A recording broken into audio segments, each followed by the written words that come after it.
Welcome to The Explainer. Today we are tackling one of the biggest questions there is. Who are you? Seriously, are you a fixed solid thing or are you something more fluid, like a flowing river? Your answer might just change everything you think you know about yourself. Okay, so let's start with a really fundamental question, because your answer to this literally shapes how you experience your entire life. Do you think of yourself as a noun, a fixed, defined thing, or do you see yourself as a verb, an ever-unfolding process? And believe me, this choice, it has some huge consequences. When you think of yourself as a noun, your identity can feel really fragile. So when stress hits, what do? You brace, you resist, and that is just exhausting. But if you see yourself as a verb, you become way more fluid and adaptive. Instead of fighting stress, you can soften into it, participate with the flow of life, and that can turn struggle into a renewable source of energy. So why is it that so many of us default to feeling like a noun? Well, it turns out our most common answer to "who am I?" might just be built on a simple case of mistaken identity. And this isn't about being wrong. It's about a simple error in perception that luckily we can correct. There's this powerful metaphor from ancient wisdom traditions that really explains the root of so much of our suffering. It's called adhyasa. Imagine you're walking down a dim path and you see what you think is a snake. Your heart pounds, fear just floods your system, but then you shine a light on it and you realize it was just a coiled up piece of rope. The snake was never actually real, but your suffering, oh, that was very, very real.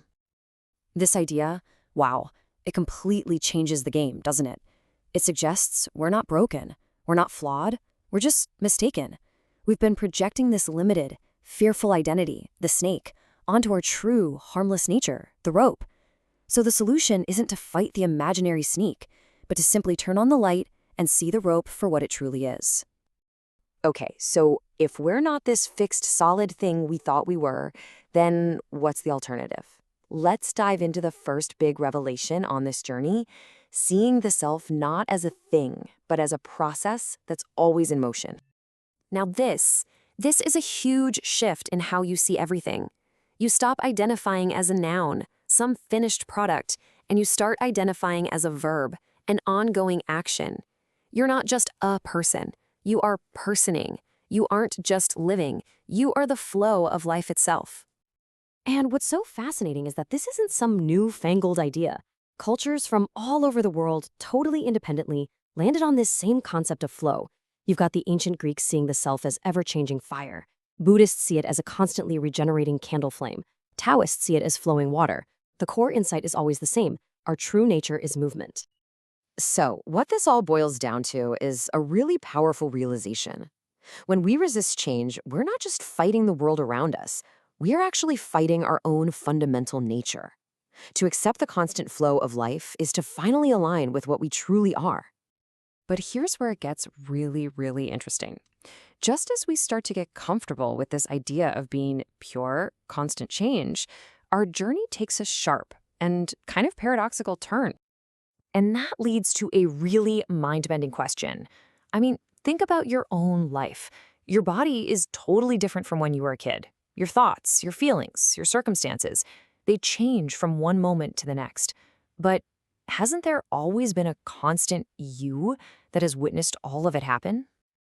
To figure this out, ancient traditions have this incredible tool. It's called niti, which basically just means not this, not this. Think of it like a process of elimination for the soul. You look at every single part of your experience and you ask, am I this? And if it's something that changes, well, the answer has to be no. So let's try it right now. Are you your body? Nope, that changes constantly. Are you your emotions? They come and go like the weather. Your thoughts? They're like clouds drifting by. Here's the key. If you can observe it, you can't be it. You are the observer, not the thing being observed. So, after you strip away everything that comes and goes, what's left? What's the one thing you can't get rid of? The only thing that remains is the awareness itself. That quiet, unchanging background that's been there for every single experience you've ever had. It isn't an object.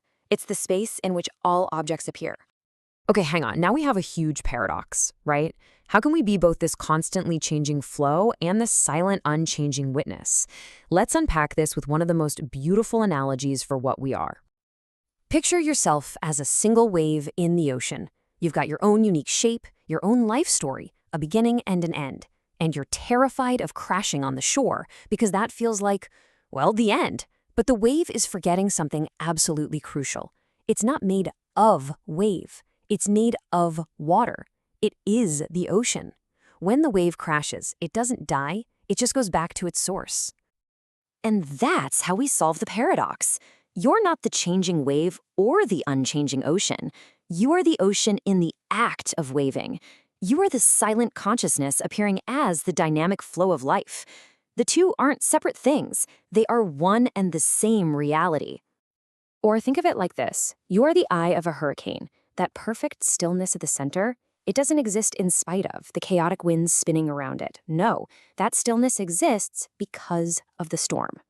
Your unchanging awareness is that silent center, and it's what holds and is defined by all the beautiful, wild chaos of your life. Okay, so this is all very deep, very philosophical, but how does any of this actually help us in our day-to-day lives? Well, it turns out this whole idea can become an incredibly practical, hands-on tool. It all comes down to a tiny, tiny shift in your language. Honestly, this might be the most important thing you take away from this entire explainer. When you say, I am stressed, what are you doing? You are fusing your entire identity with that feeling. You've become the tiny, fragile wave. But what if you just changed your language to, I am experiencing a wave of stress? All of a sudden, you create space. By framing it as a wave, you're reminding yourself that it's a temporary event that will naturally pass. You shift your identity from being the passing storm to being the vast ocean that can hold it. This simple micro reset takes just a second, but it can completely change your relationship with your emotions. And this leaves us with a final question to chew on. This small shift from I am to I am experiencing isn't just some clever mental trick. It's a fundamental change in identity. It's the difference between believing you are the storm and knowing you are the sky. So who are you really? Are you the passing weather of your thoughts and feelings, or are you the vast, open awareness in which it all unfolds?